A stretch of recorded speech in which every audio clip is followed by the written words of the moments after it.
Hey everyone, this is A Dog's Purpose, Chapter 2. Wherever we were headed on our truck ride, I had the sense we'd see other dogs when we got there. The cage in which we were being held was positively flooded with the scent of other canines, their urine and feces, and even their blood mixed with their fur and saliva. While Mother cowered, her claws extended to keep her from sliding down the bouncing, jerking floor, Fast and I paced, our noses down, smelling one distinct dog after another. Fast kept trying to mark the corners of the cage, but every time he tried to stand on three legs, a good jounce from the truck sent him sprawling. Once he even landed on Mother, earning him a quick nip. I gave him a disgusted look. Couldn't he see she was unhappy? Eventually, bored with smelling dogs who weren't even there, I pressed my nose to the wire gate and pulled in great snootfuls of the wind. It reminded me of the first time I'd buried my face in the succulent garbage bins that represented our main source of food. There were thousands of unidentifiable odors out there, all of them coming up my nose with such force I kept sneezing. Fast took up position on the other side of the cage and lay down, not joining me at the side of the cage, because it hadn't been his idea. He gave me a surly look every time I sneezed, as if warning me that next time I tried, that I'd better ask him for permission. Each time his cold gaze met my eyes, I would glance pointedly at Mother, who, though obviously cowed by this whole experience, was still in charge as far as I was concerned. When the truck stopped, the woman came around and spoke to us, pressing her palms to the side of the cage for us to lick. Mother stayed where she was, but Fast was beguiled as I was, and stood next to me, his tail wagging. "You are so cute. You hungry babies. You hungry?" We were parked in front of a long, flat dwelling, sparse desert grasses poking up between the truck's tires. "Hey, Bobby," one of the men yelled. The response to his shout was astonishing. From behind the house came a chorus of loud barks, so many I couldn't count the sources. Fast rose up on his back legs and put his paws on the side of the cage, as if that would somehow help him see better. The racket continued as another man emerged from around the side of the house. He was brown and weathered, walking with a slight limp. The way the two other men stood grinning at him carried an air of expectation. When he saw us, he stopped in his tracks, his shoulders slumping. "Oh no, senora, not more dogs. We have too many now." He radiated resignation and regret, but there was nothing angry in what I felt coming off him.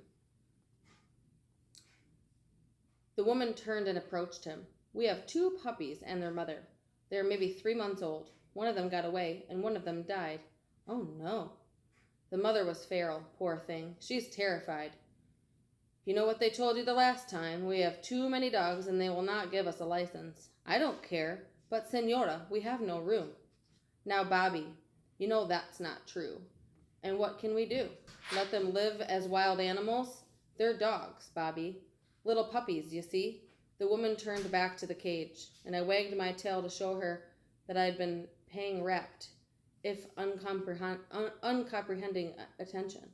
"Yeah, Bobby, what's another 3 more?" one of the grinning men asked. "One of these days there will be no money to pay you. It will all go to dog food," the man called Bobby replied. The men just shrugged, grinning. "Carlos, I want you to take some fresh hamburger and go back out there to that creek. See if you can find that one that got away," the woman said. The man nodded, laughing at Bobby's expression. I understood that the woman was in charge of this family of humans, and gave her another lick on the hand so she would like me best. "Oh, you're a good dog, she told me. I jumped up and down, my tail wagging so hard it whipped Fast in the face, who irritably blinked it off. The one called Carlos smelled of spicy meat and exotic oils that I couldn't identify. He reached in with a pole, snagging Mother and Fast, and I followed willingly as she was led around the side of the house to a large fence. The barking here was deafening, and I felt a slight flicker of fear. Just what were we getting into? Bobby's scent had a citrus quality, oranges, as well as dirt, leather, and dogs. He opened the gate a little, blocking the way with his body. "Get back!" Get back now! Get back! Go on! He urged. The barking lessened just a little, and when Bobby pulled the gate all the way open and Carlos thrust Mother forward, it ceased completely. I was so astounded by what greeted me, I didn't even feel the foot in my back as Bobby pushed me aside in the enclosure. Dogs. There were dogs everywhere. Several were as large or even larger than Mother, and some were smaller and were milling freely around in the large enclosure. A huge yard surrounded by a high wooden fence. I scampered toward a knot of friendly-looking dogs, not much older than myself, halting just as I got them to pretend to be fascinated by something on the ground. The 3 dogs in front of me were all light-colored and all females, so I seductively peed on a mound of dirt before joining them to sniff politely at their rear ends. I was so happy at this turn of events I felt like barking. But Mother and Fast were not having an easy time of it. Mother, in fact, was hunting along with the perimeter of the fence, seeking a way out, her nose pressed to the ground. Fast had approached a group of males and now stood stiffly with them, his tail quivering while each took a turn lifting a leg against a fence post. One of the males moved to stand squarely in Fast's path, while another circled back to sniff him aggressively from the rear, and that's when my poor brother folded. His butt sagged, and he turned to the face the male behind his tail, curved and slid up between his legs.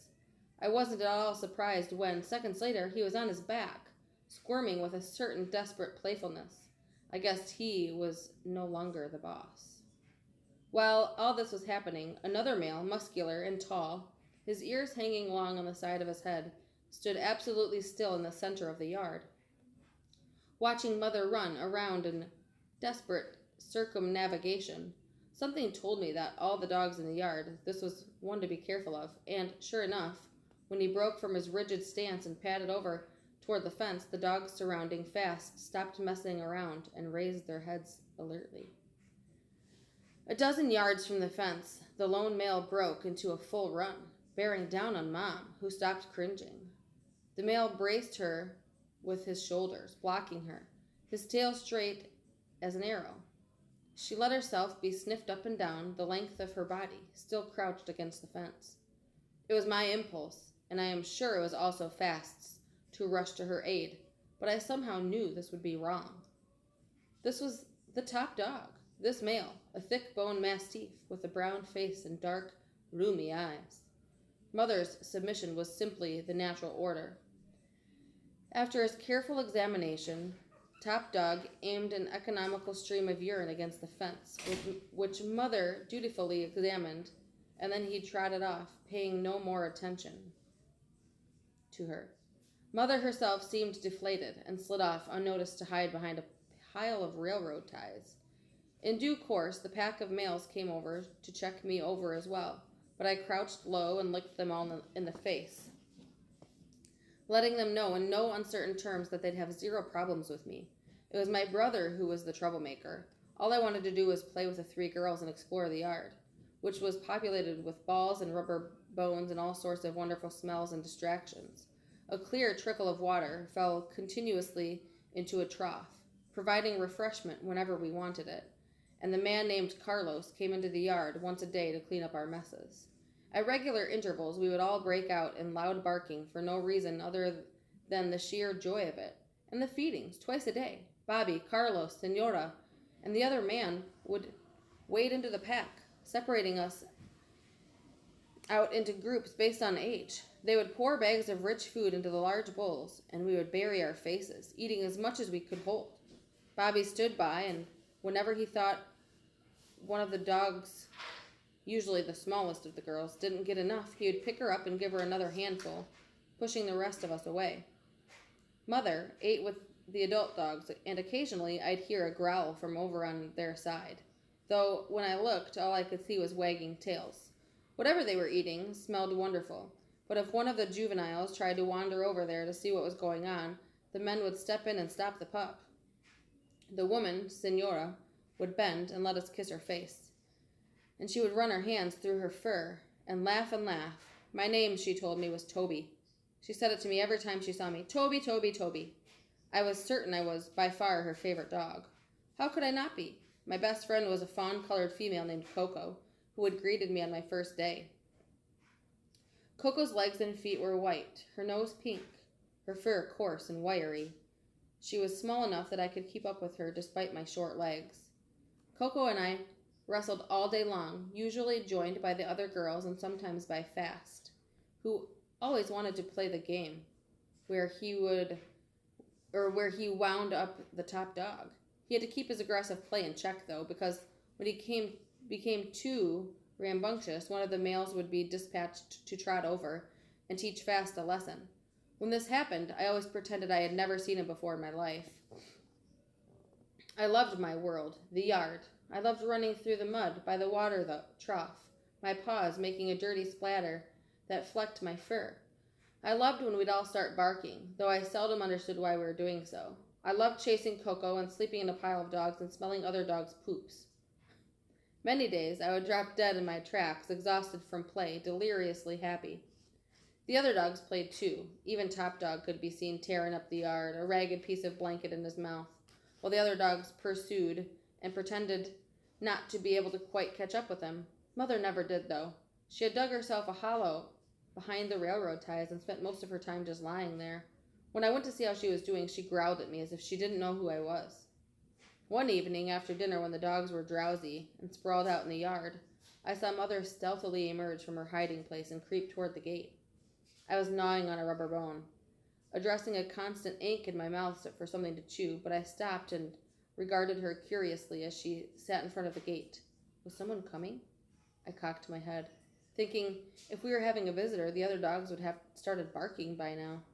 Many evenings, Carlo and Bobby and the other men would sit at a small table and talk, opening and passing a glass bottle from which came a sharp chemical smell. Not this night, though. The dogs were all alone in the yard. Mother lifted her forelegs off the ground, pressing them against the slats of the wooden gate, and took the metal knob in her mouth. I was baffled. Why? I wondered. Would she chew on such a thing when there were all these perfectly good rubber bones scattered about? She twisted her head left and right, apparently unable to get a good bite of the thing. I glanced over at Fast, but he was sound asleep. Then, astoundingly, the gate clicked open. My mother had opened the gate. She dropped her paws to the ground and shouldered the gate aside, sniffing cautiously at the air on the other side of the fence. Then she turned to look at me, her eyes bright. The message in them was clear. My mother was leaving. I stood to join her, and Coco, who was lying nearby, lazily lifted her head to blink at me for a moment before sighing and stretching back out into the sand. If I left, I'd never see Coco again.